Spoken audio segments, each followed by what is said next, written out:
ওই দিন বাসায় মেহমান আসছিল, তার মধ্যে আইসক্রিমও নিয়ে আসছিল অনেকেই।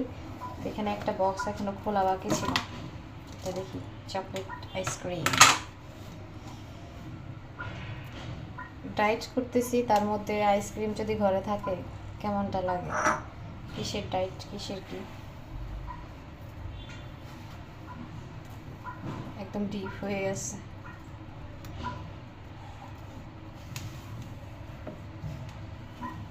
সুন্দর করে উঠানোর জন্য একটা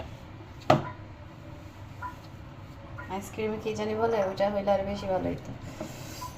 যাই হোক, একটু খেয়ে দেখি টেস্টটা কেমন। আমি অবশ্য চকলেট আইসক্রিমটা অত বেশি পছন্দ করি না, ভ্যানিলা অথবা স্ট্রবেরিটা বেশি ভালো লাগে। চকলেটটা একটু তিতা তিতা লাগে, আর বাচ্চারা খুব পছন্দ করে। তবে ওদের ঠান্ডা এখন দেওয়া যাবে না, ঠান্ডা ভালো হলে তারপর দিব ইনশাল্লাহ।